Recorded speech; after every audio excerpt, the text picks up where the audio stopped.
ভূমিকা নিম্নলিখিত ছোট বইটিতে কর্মের মাধ্যমে ঈমানের দাবিকে সমর্থন করার গুরুত্ব নিয়ে আলোচনা করা হয়েছে। এই আলোচনাটি পবিত্র কুরআনের দ্বিতীয় সূরা আল বাকারার 130-134 আয়াতের উপর ভিত্তি করে তৈরি।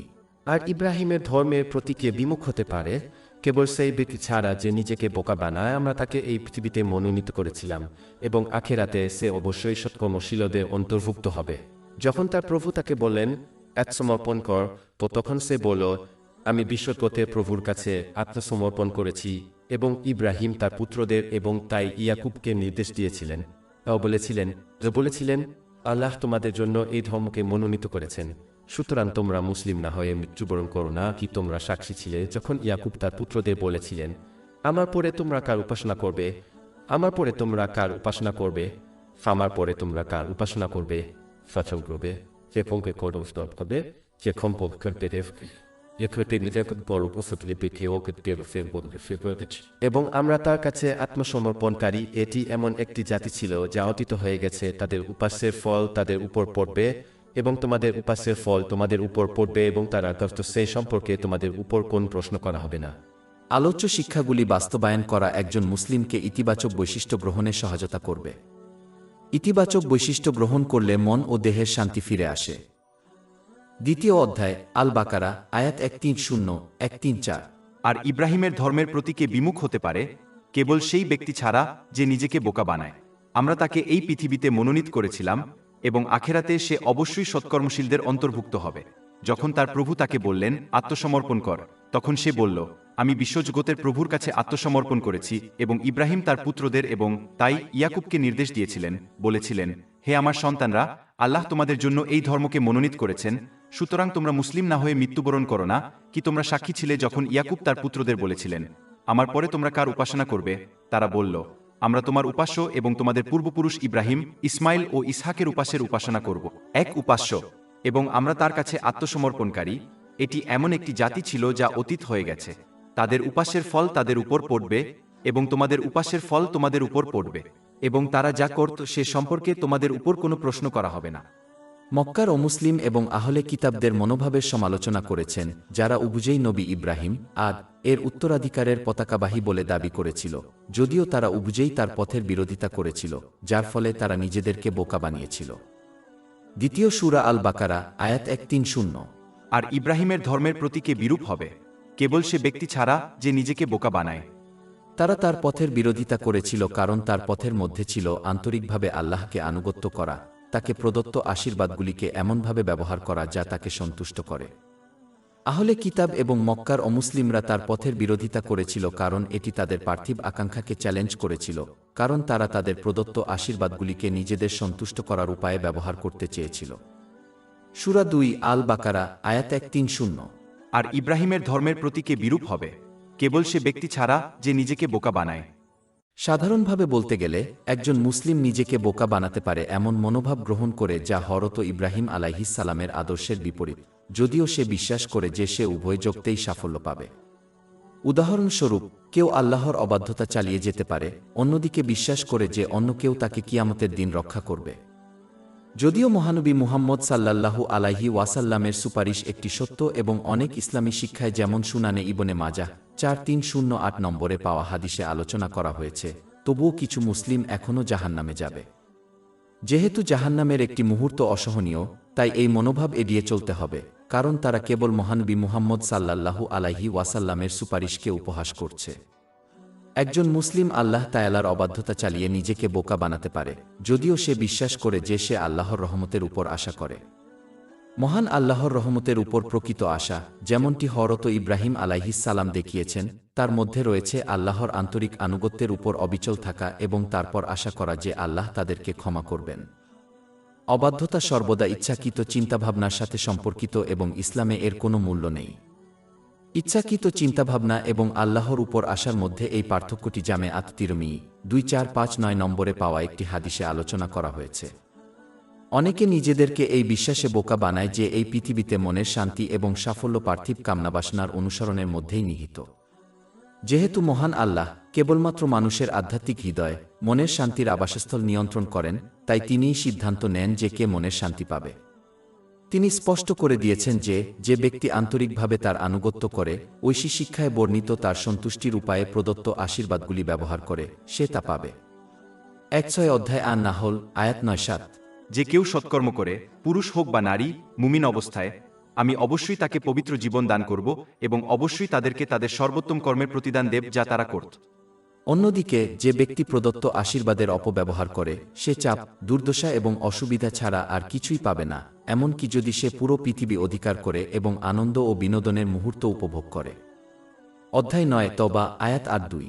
তারা যা অর্জন করেছিল তার প্রতিদান হিসেবে তারা একটু হেসে ফেলুক এবং তারপর অনেক কাঁদুক। অধ্যায় ২ তাহা আয়াত ১-২-৪, ১-২-৬। আর যে আমার স্মরণ থেকে মুখ ফিরিয়ে নেবে তার জীবন হবে দুর্বিষহ অর্থাৎ কঠিন, আর আমি তাকে কিয়ামতের দিন অন্ধ অবস্থায় একত্রিত করব। সে বলবে, হে আমার প্রতিপালক, আমি যখন দৃষ্টিশক্তিসম্পন্ন ছিলাম তখন তুমি আমাকে অন্ধ অবস্থায় কেন উঠালে? আল্লাহ বলবেন, এভাবেই আমার নিদর্শন তোমার কাছে এসেছিল আর তুমি সেগুলো ভুলে গিয়েছিলে অর্থাৎ উপেক্ষা করেছিলে, আর আজ তোমাকেও এভাবেই ভুলে যাওয়া হবে। অন্যরা নিজেদেরকে বোকা বানায় এই বিশ্বাস করে যে তারা বিচারের দিন মহান আল্লাহর সাথে শান্তি স্থাপন করবে। মহান আল্লাহ স্পষ্ট করে দিয়েছেন যে তার আনুগত্য কেবল তখনই কারো উপকারে আসবে যখন তা এই পৃথিবীতে করা হবে। অধ্যায় ৩ আর রুম আয়াত ৫-৭। অতএব সেদিন তাদের ওজরাপত্তি তাদের কোনো কাজে আসবে না যারা অন্যায় করেছে, এবং তাদেরকে আল্লাহকে সন্তুষ্ট করতে বলা হবে না। কেউ কেউ নিজেদেরকে বোকা বানায় এই ভেবে যে আল্লাহ তাদের উপর সন্তুষ্ট হবেন, যদিও তারা পবিত্র কুরআনের শিক্ষা এবং মহানবী মুহাম্মদ এর হাদিস উপেক্ষা করে, বরং ধর্মীয় জ্ঞানের অন্যান্য উৎস ব্যবহার করে কাজ করে। অতএব ধর্মীয় জ্ঞানের অন্যান্য উৎস এড়িয়ে চলতে হবে, এমনকি যদি তা সৎকর্মের দিকে পরিচালিত করে। কারণ জ্ঞানের অন্যান্য উৎস ব্যবহার করে যত বেশি কাজ করা হবে ততই তারা নির্দেশনার দুটি উৎসের উপর কম কাজ করবে, পবিত্র কুরআন এবং মহানবী মুহাম্মদ এর হাদিস। সুনানে আবু দাউদের ৪৬০৬ নম্বর হাদিসে নবী মুহাম্মদ কে সতর্ক করে দেওয়ার একটি কারণ হল যে বিষয়ে নির্দেশনার দুটি উৎসের মূলে নেই তা আল্লাহ তাআলা প্রত্যাখ্যান করবেন। অতএব সকল ধরনের বিভ্রান্তিকর মনোভাব এবং বিকৃত বিশ্বাস এড়িয়ে চলতে হবে যা কেবল নিজেদেরকেই বোকা বানায়। পরিবর্তে তাদের নবী ইব্রাহিম এর পথ অনুসরণ করতে হবে, সর্বদা আন্তরিকভাবে আল্লাহকে মেনে চলার চেষ্টা করে। এর মধ্যে রয়েছে পবিত্র কুরআন এবং মহানবী মুহাম্মদ সাল্লাল্লাহু আলাইহি ওয়াসাল্লামের হাদিসে বর্ণিত তার সন্তুষ্টির জন্য প্রদত্ত আশীর্বাদগুলো ব্যবহার করা। মহান আল্লাহ স্পষ্ট করে বলেছেন যে একজন ব্যক্তি কেবল তখনই তার বিশেষ রহমত লাভ করবেন যা উভয় জগতে মানসিক শান্তি এবং সাফল্যের দিকে পরিচালিত করে, যখন তারা পবিত্র নবী ইব্রাহিম আলাইহিসসালামের উত্তরাধিকারকে মেনে চলে এবং তার পথ অনুসরণ করে, যা মহানবী মুহাম্মদ সাল্লাল্লাহু আলাইহি ওয়াসাল্লামের উত্তরাধিকার। সূরা ২ আল বাকারা আয়াত ১৩০। আর আমরা তাকে এই পৃথিবীতে মনোনীত করেছিলাম, আর নিঃসন্দেহে সে আখেরাতেও সৎকর্মশীলদের অন্তর্ভুক্ত হবে।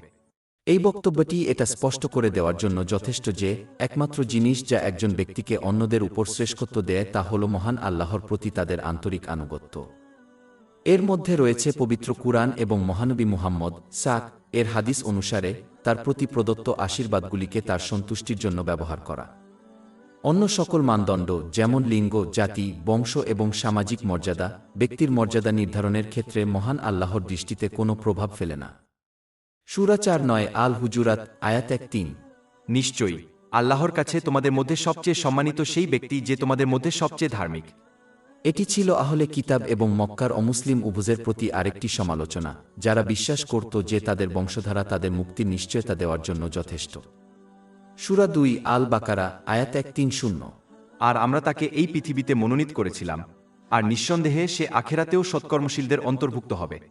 মহান আল্লাহ স্পষ্ট করে বলেছেন যে যদি কেউ পরকালে হযরত ইব্রাহিম আলাইহিসসালামের সাথে মিলিত হতে চায় তাহলে তাকে অবশ্যই তার পথ অনুসরণ করতে হবে, যা হল সৎকর্মের পথ। এর মধ্যে রয়েছে আল্লাহ তাআলার সন্তুষ্টি অর্জনের জন্য প্রদত্ত আশীর্বাদ ব্যবহার করা, যেমনটি ইসলামী শিক্ষায় বর্ণিত হয়েছে।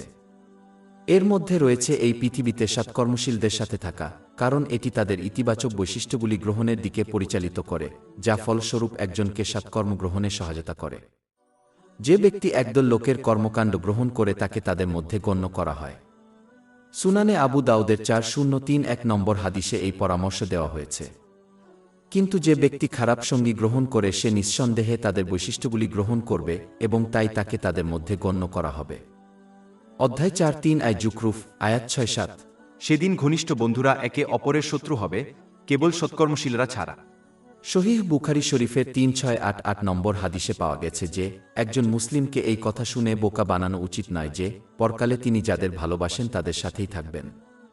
এটা স্পষ্ট যে প্রকৃত ভালোবাসা প্রকাশ পায় কর্মের মাধ্যমে নয়, বরং কথার মাধ্যমে, যার মধ্যে পুণ্যবান পূর্বসূরীদের অনুসরণ অন্তর্ভুক্ত। অন্যথায় যদি ভালোবাসার মৌখিক ঘোষণাই যথেষ্ট হতো, তাহলে এর অর্থ দাঁড়াত যে অন্যান্য জাতি যারা তাদের পবিত্র নবীদের উপর বিশ্বাস করে এবং তাদের প্রতি ভালোবাসার দাবি করে, তারা পরকালে তাদের সাথেই থাকবে। স্পষ্টতই ব্যাপারটা তা নয়, কারণ তারা তাদের পবিত্র নবীদের পদাঙ্ক অনুসরণ করতে ব্যর্থ হয়েছিল, যদিও তারা মৌখিকভাবে তাদের প্রতি ভালোবাসার দাবি করেছিল। আল্লাহ তাআলা এরপর স্পষ্ট করে বলেন যে তিনি মহান আল্লাহর প্রতি পূর্ণ আত্মসমর্পণ এবং আনুগত্যের কারণেই হযরত ইব্রাহিম আলাইহিস সালামকে মনোনীত করেছিলেন। 2 সূরা আল বাকারা, আয়াত 131। যখন তার প্রতিপালক তাকে বললেন, আত্মসমর্পণ কর, তখন সে বলল, আমি বিশ্বজগতের প্রতিপালকের কাছে আত্মসমর্পণ করেছি। এটি আহলে কিতাব এবং মক্কার অমুসলিমদের আরও সমালোচনা করে এবং সম্প্রসারিতভাবে মুসলিমদের সতর্ক করে যে মহান আল্লাহ বংশধরদের মতো পার্থিব কারণের ভিত্তিতে মানুষকে তার রহমত দান করেন না। তার রহমত কেবল তখনই পাওয়া যায় যখন কেউ কার্যত তার আনুগত্যের কাছে আত্মসমর্পণ করে। এর মধ্যে রয়েছে পবিত্র কুরআন এবং মহানবী মুহাম্মদ শাহ এর হাদিস অনুসারে তার প্রতি প্রদত্ত আশীর্বাদগুলিকে তার সন্তুষ্টির উপায়ে ব্যবহার করা। একজন মুসলিমকে বুঝতে হবে যে যখন তারা আল্লাহ মহিমান্বিতের আনুগত্যের চেয়ে সামাজিক যোগাযোগ মাধ্যম, সমাজ, ফ্যাশন, সংস্কৃতি বা তাদের নিজস্ব আকাঙ্ক্ষাকে অগ্রাধিকার দেয়, তখন তারা কার্যত এই বিষয়গুলির কাছে আত্মসমর্পণ করে, এমনকি যদি তারা মৌখিকভাবে আল্লাহ মহিমান্বিতের কাছে আত্মসমর্পণ ঘোষণা করে। আহলে কিতাব এবং মক্কার অমুসলিমরা এভাবেই আচরণ করেছিল এবং তারা স্পষ্টতই হযরত ইব্রাহিম এর উত্তরাধিকারের বিরোধিতা করেছিল। এটা বোঝা গুরুত্বপূর্ণ যে মানুষকে এমনভাবে সৃষ্টি করা হয়েছে যে তাদের অবশ্যই কিছু বা কারো কাছে আত্মসমর্পণ করতে হবে। এই আত্মসমর্পণ তাদের নিজস্ব ইচ্ছা, অন্য মানুষ, সোশ্যাল মিডিয়া, ফ্যাশন, সংস্কৃতি বা ঈশ্বরের কাছেই হোক না কেন। অতএব যদি কেউ তাদের উদ্দেশ্য, কথা এবং কর্মের মাধ্যমে মহান আল্লাহ তাআলার কাছে আত্মসমর্পণ করতে ব্যর্থ হয়, তবে তাকে অবশ্যই অন্য কিছুর কাছে আত্মসমর্পণ করতে হবে। এই কারণেই হযরত ইব্রাহিম আলাইহিস সালাম দৃঢ়ভাবে বলেছেন যে তিনি মহান বিশ্বজগতের প্রতিপালক আল্লাহর কাছে আত্মসমর্পণ করেছেন। এটা মনে রাখা গুরুত্বপূর্ণ যে মহান আল্লাহর কাছে আত্মসমর্পণের অর্থ পরিপূর্ণতা নয়। এর অর্থ পবিত্র কুরআন এবং মহানবী হযরত মুহাম্মদ সাল্লাল্লাহু আলাইহি ওয়াসাল্লামের হাদিসে বর্ণিত তার সন্তুষ্টির উপায়ে প্রদত্ত আশীর্বাদগুলি ব্যবহার করে তার আনুগত্য করার জন্য আন্তরিকভাবে প্রচেষ্টা করা এবং মহান আল্লাহ তাআলা এবং মানুষ যখনই কোনো পাপ করে তখন তার আচরণ এবং আচরণ সংশোধন করে আন্তরিকভাবে অনুতপ্ত হওয়া। আন্তরিক তোবার মধ্যে রয়েছে অপরাধবোধ অনুভব করা, মহান আল্লাহর কাছে ক্ষমা চাওয়া এবং যার উপর অন্যায় করা হয়েছে, যতক্ষণ না এটি আরও সমস্যার দিকে পরিচালিত করে, ততক্ষণ পর্যন্ত একই বা অনুরূপ পাপ পুনরায় না করার এবং আল্লাহ মহান আল্লাহ এবং মানুষের প্রতি লঙ্ঘিত যে কোনো অধিকার পূরণ করার জন্য আন্তরিকভাবে প্রতিশ্রুতি দিতে হবে। সূরা 2 আল বাকারা, আয়াত 131।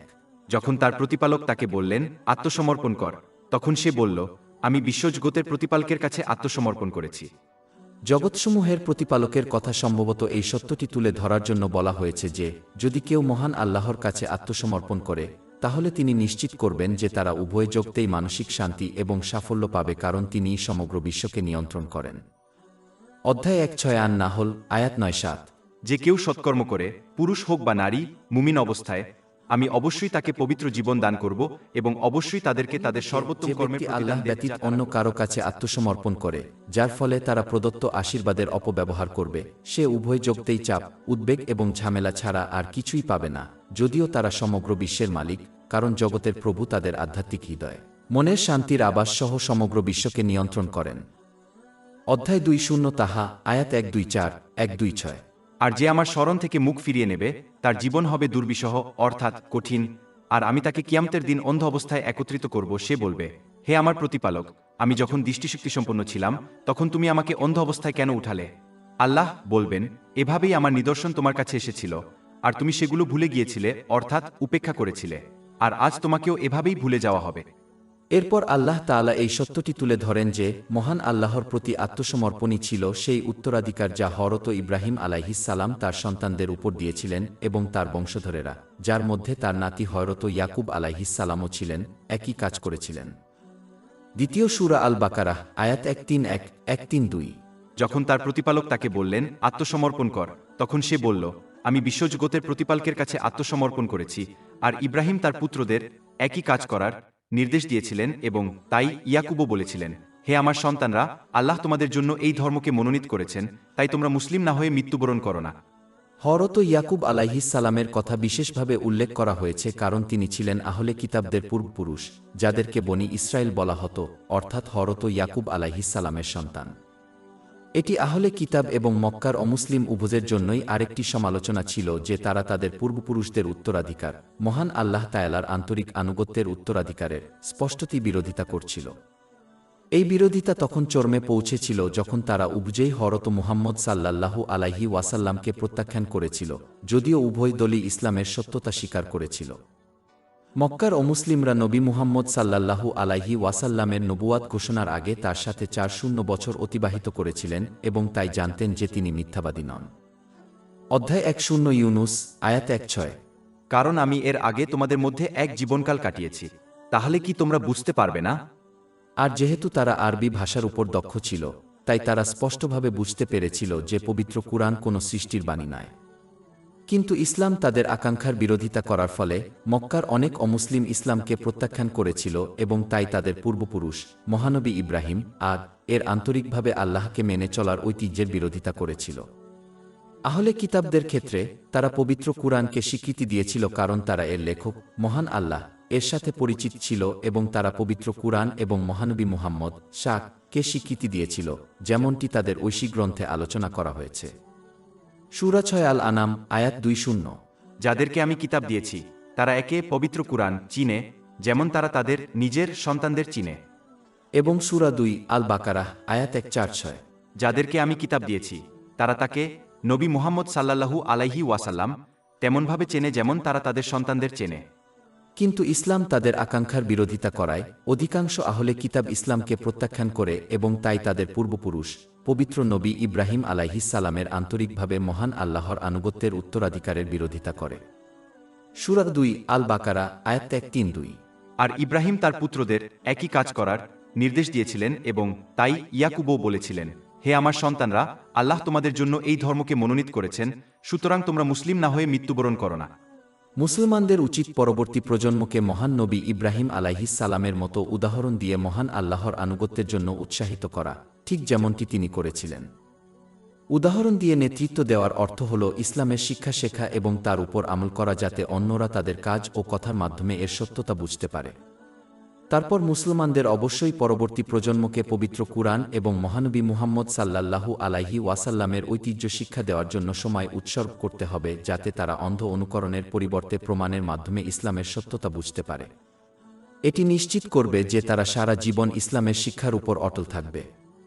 দুঃখের বিষয় হল বেশিরভাগ মুসলিম পিতামাতা পরবর্তী প্রজন্মকে পার্থিব জ্ঞান শেখানোর জন্য অত্যন্ত আগ্রহী, যা পার্থিব সাফল্যের দিকে পরিচালিত করে, কিন্তু তারা তাদের ধর্মীয় শিক্ষাকে অবহেলা করে এবং পরিবর্তে তাদের ধর্মীয় শিক্ষা অন্যদের হাতে তুলে দেয়। যদিও তাদের সন্তানদের সরাসরি ইসলামের ভিত্তি শেখানো তাদের কর্তব্য। যদিও পরবর্তী প্রজন্মকে পার্থিব জ্ঞান অর্জনে উৎসাহিত করা প্রশংসনীয়, তবুও পিতামাতাদের ধর্মীয় জ্ঞান শিক্ষাকে অবহেলা করা উচিত নয়। না বুঝে পবিত্র কুরআন তেলাওয়াত শেখার জন্য শিশুদের মসজিদে পাঠানো যথেষ্ট নয়। একজন কিশোর কিশোরীর উচিত প্রমাণের ভিত্তিতে ইসলাম গ্রহণ করা, অন্ধ অনুকরণ নয়, অন্যথায় সময়ের সাথে সাথে তারা কেবল ইসলাম থেকে দূরে সরে যাবে কারণ তারা ইসলামকে সংস্কৃতির একটি অংশ হিসেবে দেখবে যা সময়ের সাথে সাথে পরিত্যাগ করা যেতে পারে। যখন কেউ প্রমাণের ভিত্তিতে ইসলাম গ্রহণ করবে তখন তারা বুঝতে পারবে যে ইসলাম একটি জীবনধারা যা প্রতিটি পরিস্থিতিতে প্রয়োগ করতে হবে এবং যখন তাকে প্রদত্ত প্রতিটি আশীর্বাদ ব্যবহার করতে হবে তখন তা প্রয়োগ করতে হবে। অধ্যায় 2 আল বাকারা আয়াত 132। আর ইব্রাহিম তার পুত্রদের একই কাজ করার নির্দেশ দিয়েছিলেন এবং তাই ইয়াকুবও বলেছিলেন, হে আমার সন্তানরা, নিশ্চয়ই আল্লাহ তোমাদের জন্য এই ধর্মকে মনোনীত করেছেন। মহান আল্লাহ মানবজাতির জন্য ইসলামকে ধর্ম হিসেবে বেছে নিয়েছেন কারণ এটি তাদের প্রকৃতির সাথে সবচেয়ে উপযুক্ত এবং এটি উভয় জগতের শান্তি এবং সাফল্যের দিকে পরিচালিত করে। যেহেতু মহান আল্লাহ মানবজাতিকে সৃষ্টি করেছেন, তাই তিনিই একমাত্র জানেন কোন আচরণবিধি তাদের প্রকৃতি এবং ক্ষমতার সাথে উপযুক্ত। যখন কেউ এই ঐশ্বরিক আচরণবিধি ত্যাগ করে পরিবর্তে মানুষের তৈরি আচরণবিধি অনুসরণ করে, তখন তা কেবল ভারসাম্যহীন মানসিক এবং শারীরিক অবস্থার দিকে পরিচালিত করবে, কারণ এটি মানুষের প্রকৃতির জন্য নিখুঁতভাবে তৈরি করা হয়নি। মানুষের মানসিক এবং শারীরিক অবস্থা সম্পর্কে জ্ঞানের ক্ষেত্রে মানুষ যতই অগ্রগতি করুক না কেন, তারা কখনই নিখুঁত আচরণবিধি তৈরি করার জন্য সম্ভাব্য সবকিছু আবিষ্কার করতে সক্ষম হবে না যা একটি ভারসাম্যপূর্ণ মানসিক এবং শারীরিক অবস্থার দিকে পরিচালিত করে। এটি একটি অনস্বীকার্য সত্য যে যার মানসিক এবং শারীরিক অবস্থা ভারসাম্যহীন সে কখনো মানসিক শান্তি পাবে না। অতএব একজন জ্ঞানী রোগীকে নিজের জন্য ইসলামের শিক্ষা গ্রহণ করতে হবে এবং তার উপর কাজ করতে হবে, ঠিক যেমন একজন জ্ঞানী রোগী তার ডাক্তারের পরামর্শ গ্রহণ করে এবং তার উপর কাজ করে জেনে যে এটি তাদের মানসিক এবং শারীরিক সুস্থতার জন্য সর্বোত্তম, যদিও তাদের তিক্ত ওষুধ এবং কঠোর খাদ্য পরিকল্পনা দেওয়া হয়। সূরা 2 আল বাকারা, আয়াত 1-3-2। আর ইব্রাহিম তার পুত্রদের একই কাজ করার নির্দেশ দিয়েছিলেন এবং তাই ইয়াকুবও বলেছিলেন, হে আমার সন্তানরা, আল্লাহ তোমাদের জন্য এই ধর্মকে মনোনীত করেছেন, সুতরাং তোমরা মুসলিম না হয়ে মৃত্যুবরণ করো না। এই আয়াতটি স্পষ্ট করে যে আজ মুসলিম থাকা মানেই আগামীকাল মুসলিম হিসেবে মারা যাওয়ার নিশ্চয়তা নেই। কারণ ঈমান হল একটি গাছের মতো যাকে আনুগত্যের মাধ্যমে পুষ্ট করতে হবে। যেমন একটি উদ্ভিদ যদি পানি না পায় তাহলে মারা যাবে, ঠিক তেমনি একজন মুসলিম যদি আনুগত্যের মাধ্যমে পুষ্ট করতে ব্যর্থ হয় তাহলে তার ঈমানও নষ্ট হবে। অতএব ইসলামিক শিক্ষা শেখা এবং তার উপর আমল করে তাদের ঈমানকে শক্তিশালী করা নিশ্চিত করতে হবে যাতে তারা মুসলিম হিসেবে মৃত্যুবরণ করতে পারে। সহিহ মুসলিমের 7-2-3-2 নম্বর হাদিসে এটি আরও সমর্থিত। মহানবী হযরত মুহাম্মদ পরামর্শ দিয়েছেন যে একজন ব্যক্তি যে অবস্থায় মারা গেছেন সেই অবস্থায় তাকে পুনরুত্থিত করা হবে। তাই যদি সে দৃঢ় মুসলিম হিসেবে মারা যায় তাহলে তাকে দৃঢ় মুসলিম হিসেবে পুনরুত্থিত করা হবে এবং তার মৃত্যুর অবস্থা তার জীবনযাত্রার ধরন দ্বারা নির্ধারিত হয়। অধ্যায় 2 আল বাকারা, আয়াত 1-3-2। আর ইব্রাহিম তার পুত্রদের একই কাজ করার নির্দেশ দিয়েছিলেন এবং তাই ইয়াকুবও বলেছিলেন, হে আমার সন্তানরা, আল্লাহ তোমাদের জন্য এই ধর্মকে মনোনীত করেছেন, সুতরাং তোমরা মুসলিম না হয়ে মৃত্যুবরণ করো না। এটি এই সত্যটিও তুলে ধরে যে প্রতিটি ব্যক্তিকে আন্তরিকভাবে আল্লাহকে মেনে চলতে হবে, কারণ একজন ধার্মিক ব্যক্তির সাথে তার বংশ বা সম্পর্ক তাকে রক্ষা করতে পারবে না যদি তারা আল্লাহকে মেনে চলতে ব্যর্থ হয়। মহান আল্লাহ আন্তরিকভাবে তার আনুগত্যের গুরুত্ব আরও তুলে ধরেন এবং কিভাবে পূর্ববর্তী পবিত্র নবীগণ, যেমন আহলে কিতাবদের পূর্বপুরুষ হযরত ইয়াকুব আলাইহিস সালাম, এই মনোভাব বজায় রেখেছিলেন এবং সর্বদা পরবর্তী প্রজন্মকে একই কাজ করতে উৎসাহিত করেছিলেন। আন্তরিকভাবে আল্লাহকে মেনে চলা, যার মধ্যে রয়েছে ইসলামী শিক্ষায় বর্ণিত তার সন্তুষ্টির উপায়ে প্রদত্ত আশীর্বাদগুলি ব্যবহার করা, তাদের কাছে এত গুরুত্বপূর্ণ ছিল যে তারা এই পৃথিবীতে তাদের শেষ মুহূর্তগুলিতেও এটি নিয়ে আলোচনা করেছিলেন। অধ্যায় 2 আল বাকারা, আয়াত 1-3-3। তোমরা কি তখন উপস্থিত ছিলে যখন ইয়াকুবের মৃত্যু নিকটবর্তী হয়েছিল, যখন সে তার সন্তানদের বলেছিল, আমার পরে তোমরা কার উপাসনা করবে? মহানবী হযরত মুহাম্মদ তার শেষ মুহূর্তগুলিতেও আল্লাহর আনুগত্যের উপর জোর দিয়েছিলেন, যখন তিনি মানুষকে ফরজ নামাজ মেনে চলার আহ্বান জানিয়েছিলেন, কারণ নামাজ মানুষের ঈমানের মূল স্তম্ভ। সুনানে ইবনে মাজাহ 2698 নম্বরে প্রাপ্ত একটি হাদিসে এটি আলোচনা করা হয়েছে। এটি ছিল আহলে কিতাবদের আরেকটি সমালোচনা, যারা তাদের পূর্বপুরুষ হযরত ইয়াকুব এর পদাঙ্ক অনুসরণ করার দাবি করেছিল, কিন্তু তার শেষ নিঃশ্বাস পর্যন্ত আন্তরিকভাবে আল্লাহকে মেনে চলার এবং অন্যদেরকেও একই কাজ করার আহ্বান জানানোর মনোভাব অনুসরণ করতে ব্যর্থ হয়েছিল। সূরা 2 আল বাকারা, আয়াত 1-3-3। তোমরা কি তখন উপস্থিত ছিলে যখন ইয়াকুবের মৃত্যু নিকটবর্তী হয়েছিল, যখন সে তার সন্তানদের বলেছিল, আমার পরে তোমরা কার উপাসনা করবে? নবী ইয়াকুব আলাইহিস সালাম তার সন্তানরা তার পরে কার উপাসনা করবে তা জিজ্ঞাসা করেননি, বরং জিজ্ঞাসা করেছিলেন যে তার পরে তারা কি উপাসনা করবে। তিনি তার সন্তানদের মনে করিয়ে দিচ্ছিলেন যে কেউ সহজেই প্রাণহীন জিনিসের উপাসনা করতে পারে, যেমন সোশ্যাল মিডিয়া, ফ্যাশন, সংস্কৃতি এবং নিজের আকাঙ্ক্ষা, ঠিক যেমন তারা একটি জীবন্ত সত্তার উপাসনা করতে পারে। সূরা 2-5 আল ফুরকান, আয়াত 4-3। তুমি কি তাকে দেখেছ যে তার নিজের প্রবৃত্তিকে উপাস্য হিসেবে গ্রহণ করে?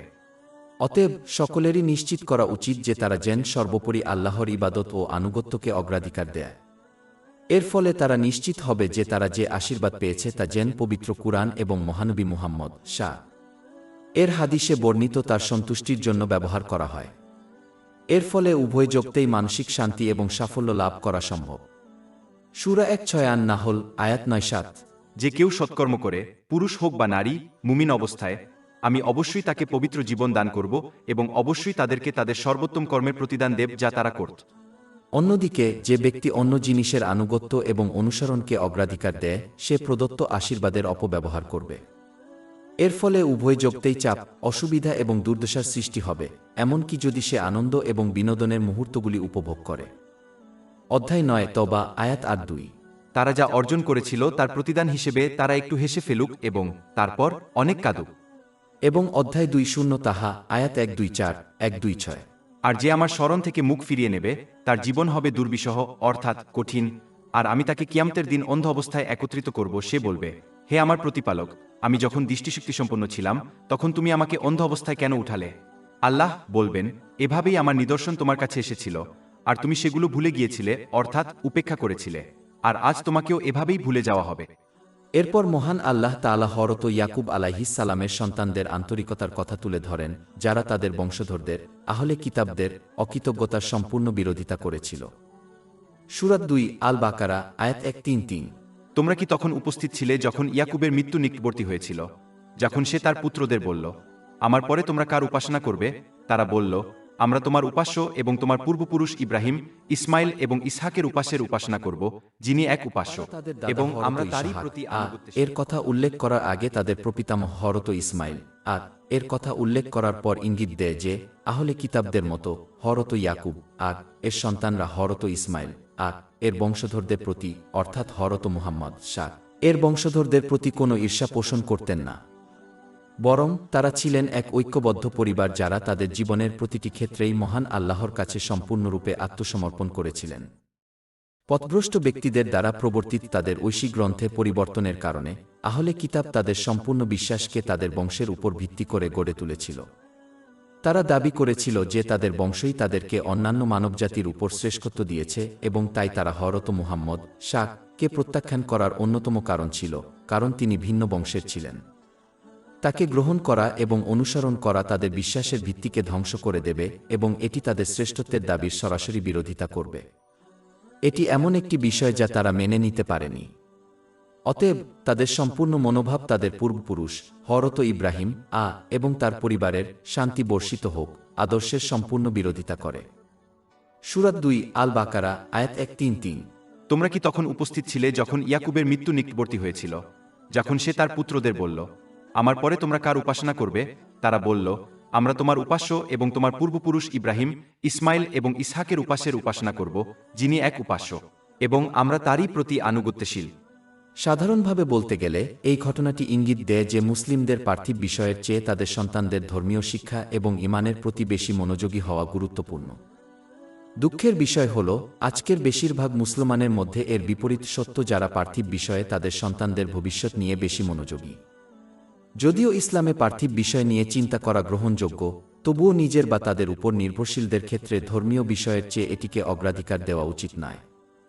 পার্থিব বিশ্বাসগুলি কেবল তাদের ধর্মীয় বিষয়গুলির সেবা করার একটি উপায়, যাতে তারা উভয় জগতে মানসিক শান্তি এবং সাফল্য লাভ করে।